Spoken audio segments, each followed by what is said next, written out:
has the third highest number of human trafficking cases in the country. And the fight against it doesn't just happen on the streets with law enforcement. The fight is happening in offices and workplaces across South Florida.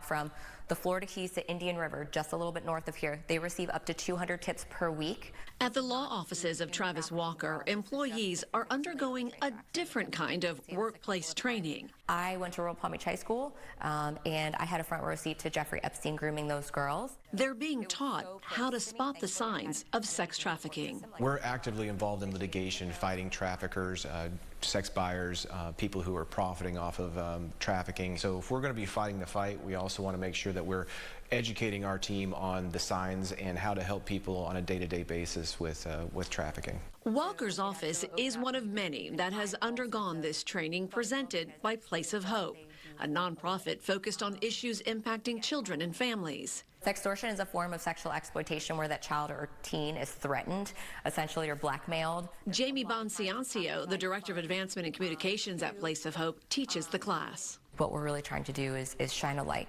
in the darkest parts of our world and help people understand what trafficking looks like. Not everybody's working on these cases, so it's important that everybody can be eyes and ears in the community. Just like this is a business, going to a restaurant is a business.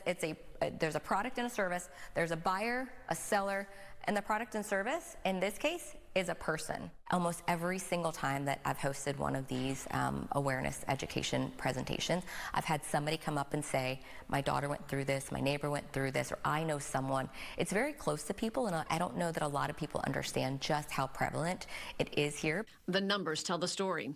In 2023 alone, the National Center for Missing and Exploited Children received more than 18,400 reports of possible child sex trafficking. It's not stranger dangers in white vans. It's really mom and dads or, family members who are trafficking, particularly children.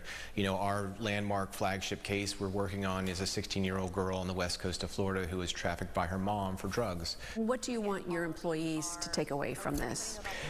I want my employees to take away from this that there is so much more than just making a buck in this world.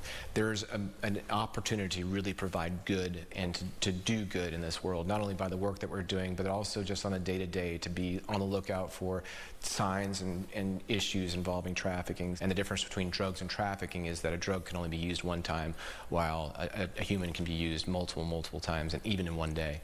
So I think this is the slavery of the 21st century, and we need to find a way to eradicate it. This type of training is also done in middle and high schools as well as in businesses. And if your company would like to undergo this same type of training, contact Place of Hope. Chris? Tiff, thank you. Taking a look outside. It's a beautiful